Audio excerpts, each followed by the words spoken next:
여러분 반갑습니다. 저는 오늘 읽은 말씀을 중심으로 말씀을 듣고 행하지 아니하면 이라는 제목으로 함께 말씀을 나누려고 합니다. 우리는 지난 시간에 하나님의 말씀을 듣는 어떤 우리의 자세, 태도, 그런 방법에 대해서 살펴보았습니다. 온유하고 겸손하게 들어라. 아무리 우리를 찌르고 우리를 깨지게 하고 하는 그런 말씀일지라도 그것을 온유한 심정으로 겸손하게 받을 것을, 용납할 것을 야고보 장로는 요청하였습니다. 뿐만 아니라 듣기는 속히 하고 말하기는 그리고 성내기는 더디하라 라는 것까지도 우리와 함께 살펴봤죠. 오늘은 말씀을 듣는 데서 더 나아가 그 말씀에 우리가 과연 어떻게 순종할 것인가, 어떻게 반응하며 살아갈 것인가에 대해서 야고보 장로가 우리에게 권면하고 있습니다. 먼저 22절에 분명한 명령이 나오는데 그 명령이 무엇입니까? 한번 쭉 살펴보니까 뭐뭐 하지 말라? 자신을 속이는 자가 되지 말라. 너희는 속이는 자가 되지 말라. 또 뭐하라? 너희는 말씀을 행하는 자가 되라. 말씀을 행하는 자가 될 것을 명령하고 있고 속이는 자가 되지 말 것을 요청하고 있습니다. 이것은 일시적인 것이 아니라 계속적이고 반복적으로 순종하는 사람, 그것이 그의 특징이 된 사람을 말하는 것이죠. 언제나 어느 때나 하나님 말씀을 듣고 멈추지 말고 행하는 자가, 날마다 행하는 자가 될 것을 지금 요청하고 있습니다. 말씀을 겸손하고 온유한 심정으로 용납함으로 그 말씀을 들었다면 그 말씀에 순종하는 것은 당연하게 나온다라는 것이죠. 지난 본문에 말씀을 들을 때 어떻게 하라? 네, 온유한 마음으로 들어라. 겸손하게 들어라. 용납함으로 들어라. 그렇다면 그렇게 용납하고 온유하고 겸손한 마음으로 들었다면 마땅히 어떤 결과가 있냐면 말씀에 순종하는 것이 당연하다. 하나님을 아버지라고 부르는 사람은 당연히 그 말씀에 따라 살아가고 순종하며 살게 되어 있습니다. 요한복음 14장 15절에 너희가 나를 사랑하면 뭐라고 이야기합니까? 주님이 나의 계명을 지키리라. 나의 계명을 지키는 자라야 나를 사랑하는 것이다. 계명과 말씀의 순종과 하나님 사랑을 어떻게 해요? 연결짓고 있어요. 연결짓고 있어요. 이것은 가볍게 여길 일이 아니죠. 마태복음 7장에서도 말씀하고 있어요. 나더러 주여 주여 하는 자마다 다 천국에 들어갈 것이 아니요 다만 뭐라고 이야기합니까? 하늘에 계신 내 아버지의 뜻대로 뭐하는 자라야? 행하는 자라야. 행하는 자라야 들어가리라. 네, 하나님 자녀됨에 있어서도 하나님을 사랑함에 있어서도 하나님 나라에 들어감에 있어서도 즉 천국에 들어감에 있어서도 무엇과 연결됩니까? 무엇과 관련되어 있습니까? 말씀 순종. 말씀에 따라 살아가는 삶. 참된 그리스도인이라는 증거는 바로 하나님의 말씀에 순종하는 삶입니다. 여러분, 이것은 굉장히 중요한 진리입니다. 하나님은 우리로 순종하게 하시려고 우리를 택하셨다라고 말씀하셨어요. 우리를 구원하신 이유가 바로 하나님의 말씀에 순종하게 하기 위함인 것을 우리는 알 수 있습니다. 우리가 예수님을 주님, 주여 이렇게 부른다면 우리는 그의 종으로서 마땅히 순종해야 할 거예요. 입으로만 주여, 주님 이러고 그냥 내 방식대로 선택하고 행동한다면 앞서서 말한 주여, 주님은 과연 어떤 의미입니까? 하나님을 천지 만물의 주인이라고 우리가 믿는다면 우리는 마땅히 그의 피조물로서 순종하는 것이 마땅할 거예요. 여러분, 전도서 기자가 이렇게 이야기합니다. 12장 13절에서 하나님을 경외하고 그의 명령들을 지킬지어다. 그러면서 뭐라고 이야기하냐면 이것이 모든 사람의 본분이니라. 믿는 자나 믿지 않는 자나 모든 사람의 본분은 뭐냐면 바로 하나님을 경외하고 명령을 지키는 거예요. 그런데 우리는 그 본분을 망각하고 본분에 따라 살지 않음으로 인하여서 이것을 뭐라고 이야기하냐면 죄라고 이야기하잖아요. 하나님을 사랑하지 않았고, 이전에 하나님과 멀리 떠나 있었고, 하나님의 방식, 하나님의 의도, 그런 거는 전혀 상관없이 살았던 존재가 바로 우리 아니었습니까? 그런데 하나님께서 그의 긍휼하심과 자비하심의 그 은혜로 뭐 하십니까? 우리를 부르시고 택하시고 그의 백성으로 살아가게 하셨어요. 왜요? 뭐 하게 하기 위해서? 우리로 그의 말씀에 순종하게 하기 위해서. 모든 사람은 하나님의 명령에 순종하도록 지음을 받았어요. 그러나 믿지 않는 사람들은 사실상 하나님의 말씀에 순종할 수가 없죠. 오직 그리스도인들만이, 오직 성도만이 죄에 대하여 죽고 의에 대하여 살아난 자, 곧 하나님의 말씀에 순종할 수 있는 자가 된 것입니다. 그리스도인은 우리의 지체를 들여서 하나님의 말씀에 순종할 수 있어요.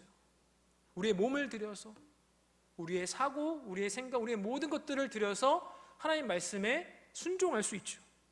이것이 그리스도인의 당연한 어떤 태도, 자세, 믿는 자만이 예수님의 죽으심과 부활하심에 힘입어서 할 수 있는 것이 바로 무엇이냐면 순종이에요. 순종.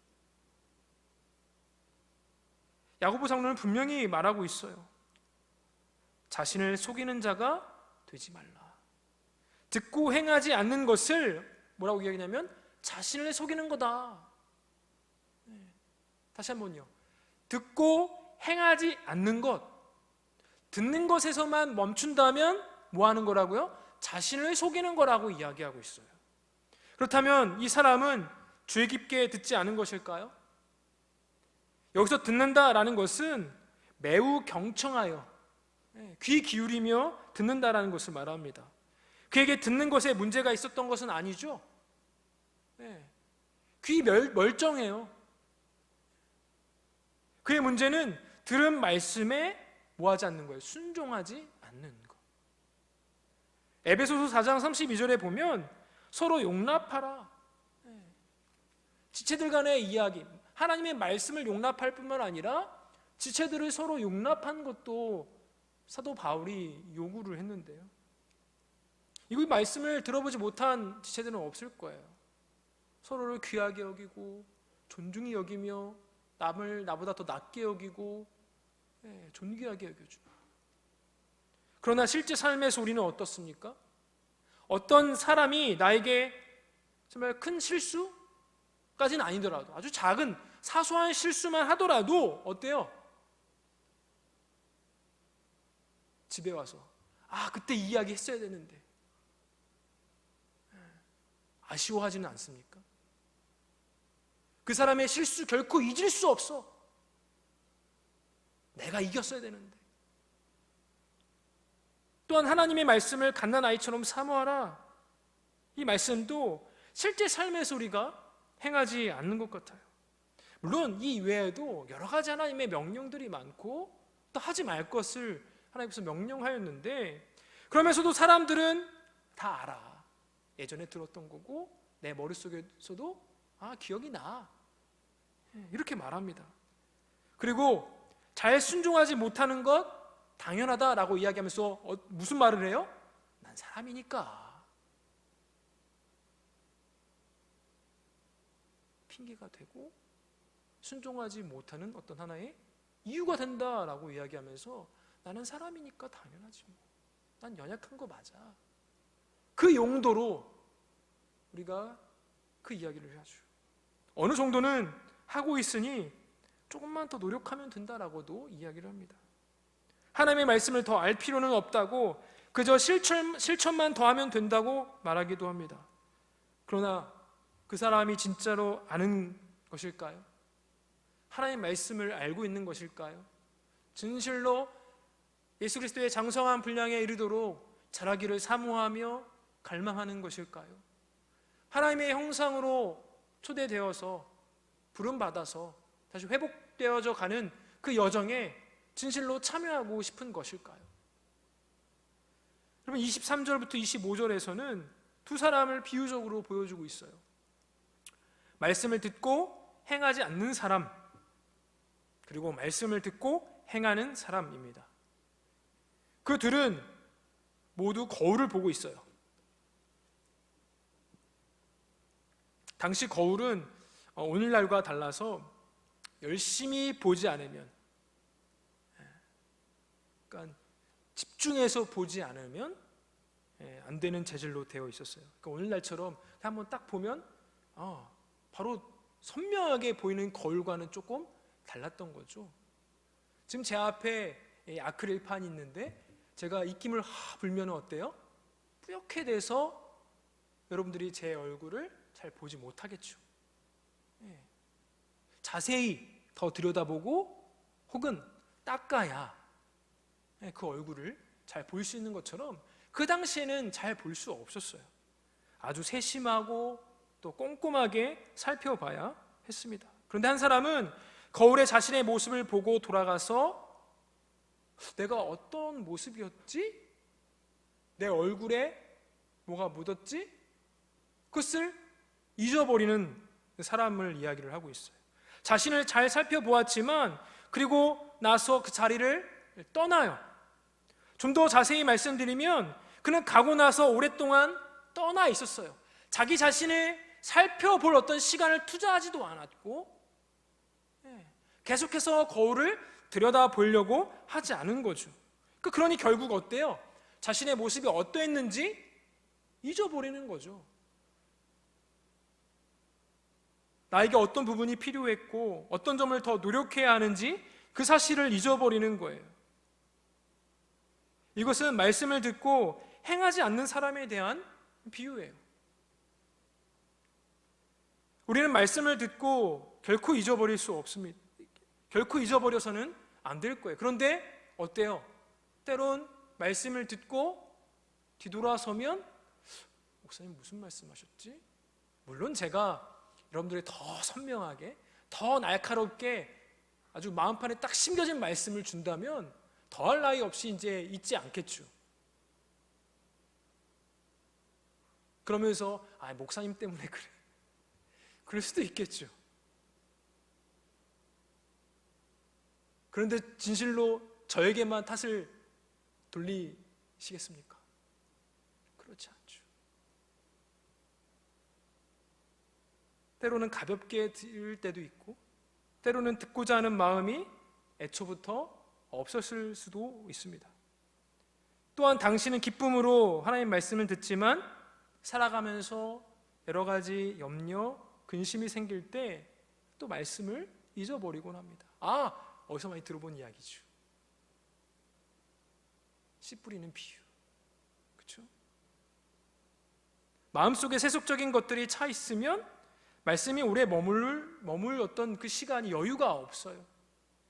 이런 것들이 아니더라도 인간은 우리 모든 이들에게 하나님께서 주신 아주 탁월한 능력이 있는데 순식간에 잊어버린다라는 거. 망각의 동물이기에 오랜 시간이 지나면 우리는 분명히 잊어버리게 되어 있습니다. 여러분, 근데 하나님께서 그 모든 것들을 아시고 구약의 이스라엘 백성들에게 강조했던 것이 있는데 그것이 무엇이냐면 기억하라 라는 동사였습니다. 기억하라. 신명기와 민수기를 통해서 하나님의 그 은혜의 법, 그 진리를 늘 기억하라고 말씀하셨고 자기 자신만 기억할 것이 아니라 자녀를 양육할 때도 그것을 잊지 않도록 자녀들에게까지 그 신앙을 바르게 전수할 수 있도록 하나님께서 명령하셨어요. 여러분 25절 보십시오. 자롭게 하는 온전한 율법을 들여다보고 있는 자는 듣고 잊어버리는 자가 아니요 실천하는 자니 이 사람은 그 행하는 일에 복을 받으리라. 24절의 그 사람과는 전혀 다르죠. 듣고 잊어버리는 자, 거울을 보고 그냥 지나가는 자, 유심히 살펴봤지만 그 순간에는 내가 어떤 얼굴을 가졌는지 어떠한 모습이었는지 잊어버리는 자였다면 이 25절은 어떤 사람이에요? 말씀을 듣고 잊어버리지 않는 그런 자는 율법을 들여다보고 있는 자라고 표현하고 있어요. 24절에서 율법을 말씀을 들여다보는 자를 뭐로 비유했어요? 거울을 들여다보는 자. 그렇죠? 그러니까 이 말씀을 듣고 잊어버리지 않는 사람은 어떤 사람이에요? 계속 거울을 손에 쥐고서 누구와 같아요?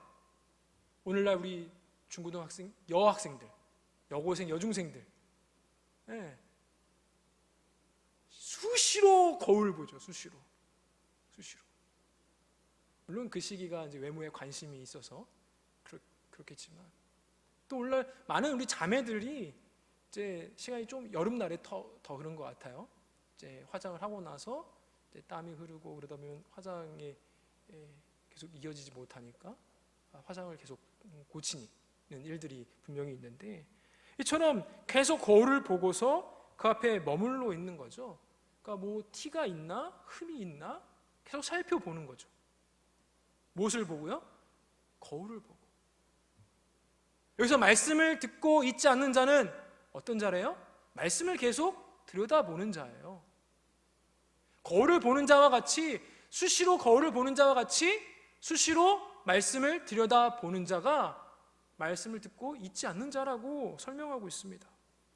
그러나 하나님의 말씀을 오래도록 들여다봄으로써 계속해서 자신을 볼 수 있었고 또한 그 말씀을 잊어버리지 않을 수 있는 거죠. 결국에 더 나아가서 잊어버리지 않고 하나님의 말씀을 계속 보게 된다면 어떻게 돼요? 결국에 순종하게 되겠죠. 하나님의 말씀에 우리는 물론 연약해요. 여러분 다 연약한 거 알아요. 아직 우리가 이 땅에서 완성된 존재가 아니기에 때론 실패할 수 있고 때론 사탄의 유혹 속에 우리가 미혹될 수 있어요. 그러나 분명히 알 것은 우리가 그냥 자연스럽게 그렇게 미혹되는 자리로 사탄에게 내어주는 것이 아니라 성경은 계속 이야기해요. 말씀을 계속 들여다볼 것을, 계속 거울을 보는 것과 같이 말씀을 계속적으로 세심히 살펴보고 들여다볼 것을, 더 나아가서 순종할 것을 요구하고 있습니다. 우리는 하나님의 말씀을 날마다 정말 주야로 묵상해야 되지 않겠습니까? 야고보는 또한 말씀을 자유롭게 하는 온전한 율법이라 말하였습니다. 하나님의 말씀은 죄의 노예였던 우리를 자유하게 했어요. 그러나 우리는 여전히 죄의 영향력과 싸우는 혹은 뭐 전쟁과 같은 그런 싸움을 여전히 하고 있고 그런 삶을 살아가고 있습니다. 안타까운 것은 우리는 우리 주님께서 부르시는 그날까지 이 싸움을 계속해야 된다는 거죠. 이 싸움에서 이기게 해주는 것이 바로 하나님의 말씀이라는 거예요. 죽는 그 순간까지, 하나님께서 우리를 데려가시는 그 순간까지 하나님의 말씀을 붙들고 이 싸움에 전심전력해야 미혹되지 않고 넘어지지 않고 믿음으로 승리할 수가 있는 것이죠. 이것만이 우리가 싸울 수 있는 힘이 되는 거예요.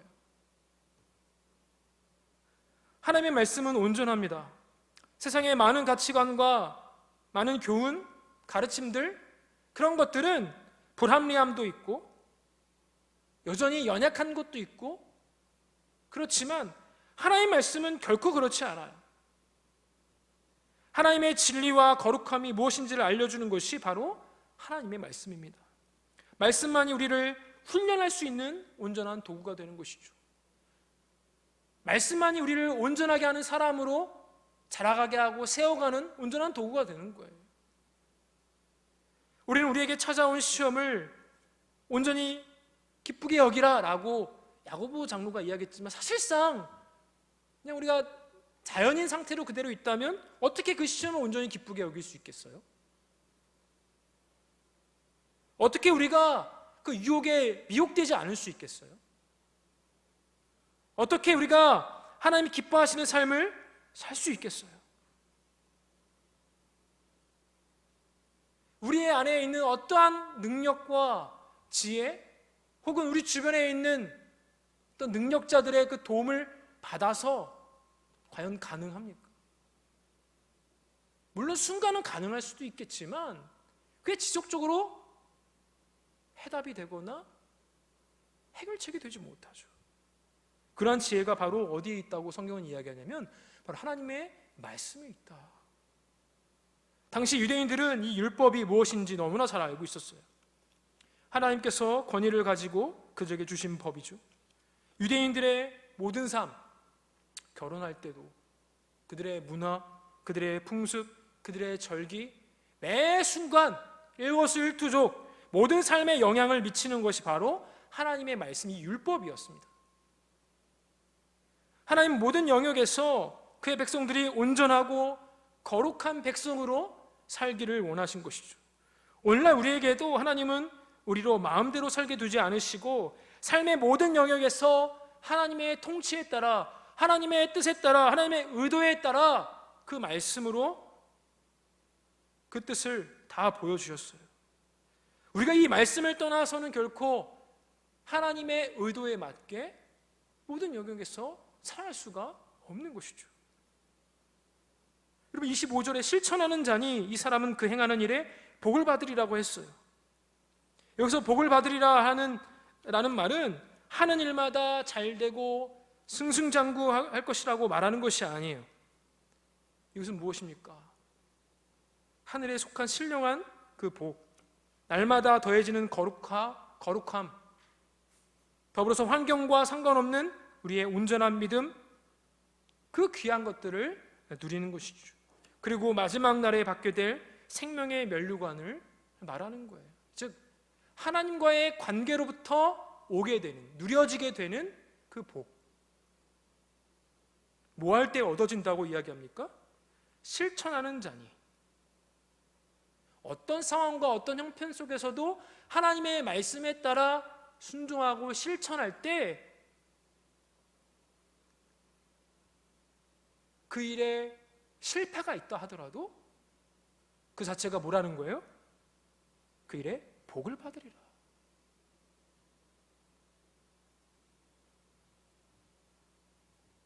유대인들은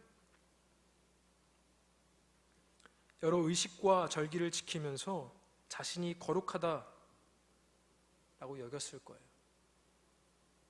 26절에 보면 누구든지 스스로 경건하다 생각하며 자기 혀를 재갈 물리지 아니하고 자기 마음을 속이면 이 사람의 경건은 헛것이라. 실제 삶에서 이 유대인들은 말씀에 따라 살아가지 않았습니다. 이들은 탁월한 성경학자들이었을 것임에 분명합니다. 너무나 잘 알고 있었죠. 그는 말을 절제하지 못하는 사람들이었죠. 그는 하나님의 말씀을 알고 있고 실천하고 있다고 생각했지만 실제로 그들의 경건은 헛된 것이었다라고 성경은 이야기합니다. 또한 27절에 하나님 아버지 앞에서 정결하고 더러움이 없는 경건은 곧 고아와 과부를 그 환난 중에 돌보고 또 자기를 지켜 세속에 물들지 아니하는 그것이니라. 여러분 여기서 정결하고 더러움이 없는 것은 마음에 악함이 없고 외부적으로 더러움이 없는 거예요. 참된 경건에 대해서 말하고 있는 것이죠. 여러분 정결하고 흠이 없는 것은 겉만 깨끗한 게 아니라 목까지 마음에 악함이 없는 것. 당시 유대인들에게는 두 가지 법이 있었어요. 십계명에서와 같이 하나님을 사랑하는 것과 이웃을 사랑하는 것. 하나님을 사랑하는 것은 하나님의 거룩함을 닮아가는 것, 즉 자신을 지켜 세속에 물들지 않는 것. 또한 이웃을 사랑하는 것은 고아와 과부를 환난 중에 돌아보는 그것입니다. 당시 유대인들이 너무나 잘 알고 있는 너무나 중요한 이 율법을 삶에 직접적으로 적용한 것이죠. 이것이 하나님 앞에서 진짜 경건이다. 그런데 당시의 유대인들이 어땠습니까? 진짜 경건에 속한 자가 아니라 사도 야고보가 뭐라고 이야기해요? 헛된 경건이다. 겉모양만 있고 듣고 행하지 아니하는 자, 지식만 있고 머리만 커지는 자들은 헛된 경건이다. 주 안에서 사랑하는 청년 여러분, 많은 이들이 복음을 듣고 뛸 듯이 기뻐하지만 시간이 지나면 그것이 약해집니다. 저도 경험했고 아마 여러분들도 경험했을 거라 생각되어집니다. 특별히 이 여름날, 과거에 우리 중등부 때, 고등부 때 수련회들을 한번 생각해 보십시오. 1시간, 2시간 내내 뛰면서, 방방 뛰면서 찬양했을 때 얼마나 우리 안에 감격이 있고 또 기쁨이 있었습니까? 감사가 있었습니까? 그런데 그 시간이 이제 지나고 나면 어때요? 언제 내가 하나님 앞에서 그 자유와 그 기쁨을 누렸는지 우리 입술에서 바로 친구를 향한 어떤 비난, 비판이 그냥 막 쏟아지고 사랑 없는 말들이 마구마구 쏟아지는 현장들이, 경험들이 여러분 있지 않았습니까? 정말 구원받은 삶인가? 내가 정말 은혜 받은 건가? 의문을 가질 때가 있어요. 정말 하나님의 말씀이 그 정도까지만 역사하는 것일까요? 그렇지 않습니다. 문제는 뭐예요? 우리예요. 성경은 말씀을 한 번만 들어라, 그 정도면 충분하다라고 말하지 않아요. 물론 말씀에는 능력이 있어요. 그런데 누구에게 능력이 없어요? 우리에게 능력이 없잖아요. 우리에게 능력이 있는 그 말씀에 날마다 사로잡히고 그 말씀에 기웃거리고 세심하게 살펴보고 집중해야 하지만 그 말씀의 능력이 우리를 역사하고 변화시켜 가는 것이죠. 우리는 능력이 없어요, 여러분.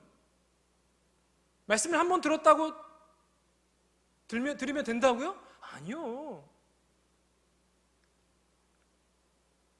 하나님의 말씀을 듣고 우리는 그 자리를 금방 벗어나고 그 자리를 금방 떠납니다. 그렇기 때문에 그 말씀에 순종하지 않기 때문에 우리의 삶은 지속적인 어떤 기쁨, 지속적인 자유를 누리지 못하게 되는 것이죠. 초대교회 성도들은 어땠습니까? 사도행전을 보면 날마다 뭐 했다고요? 떡을 떼며 기도하며 말씀을 대했다라고 성경은 이야기해요. 날마다 예배했다라는 거죠. 날마다 말씀을 들었다라는 거고 날마다 성도 간의 교제가 있었다라는 거예요. 그들은 그 당시에 정말 무서운 맹수, 사자의 밥이 되고 화형을 당할지라도 주님으로 인해 고난받는 것, 그것을 절대 후회하거나 실패자의 인생이라거나 말하지 않고 오히려 영광으로, 오히려 기쁨으로 여겼습니다. 우리가 하나님의 말씀을 읽고 묵상하지 않는다면 우리는 이 기쁨, 진리 안에 있는 그 자유, 진리로 인한 그 변화, 성숙된 인격의 변화 누리지 못하죠. 살 수 없습니다. 사랑하는 우리 청년 여러분, 하나님의 말씀을 지속적으로 보십시오. 자매 여러분, 여러분들이 거울을 보는 것만큼 보십시오. 그렇게 보셔야 돼요. 우리 중고등학교 학생들 보면서 묵상하십시오. 아, 저들이 저렇게 거울을 많이 보는구나. 자기의 얼굴을 그렇게 자주 보는구나. 그러면서 뭐예요? 또 하나님 말씀을 자주 보면서 내가 어떤 존재인지, 또 어떤 흠이 있는지, 어떻게 변화되고 있는지 자꾸 말씀을 자꾸 보셔야 돼요. 삶은 전쟁입니다. 청년의 때에 더욱더 전쟁인 것 같아요. 미래를 준비하고 경쟁하기에 급급한 이 시대 가운데 시간이 너무나 없는 것 같아요. 바쁘고 여유가 없는 것 같죠? 바쁘고 여유가 없어도 말씀을 묵상하고 기억할 것인가? 그리하여 믿는 자의 특권과 기쁨과 자유를 누릴 것인가? 과연 하나님이 원하시는 삶을 살 것인가? 그렇지 않다면 다 안다고 자신을 속이면서 순종하지 않을 것인가? 이 사이의 선택이고 싸움을 우리는 계속할 거예요. 이 싸움에서 여러분 과연 어떤 것을 붙잡고 나아가시렵니까? 부디 우리를 자유케 하고 진리 안에서 기쁨을, 하나님의 크나큰 복락을 주는 그 하나님의 말씀을 붙잡고 또 붙잡고 더욱더 붙잡고 붙잡아 순종하시고 그 행하는 일에 하나님의 복락이 여러분 가운데 풍성히 임하길 간절히 소원합니다.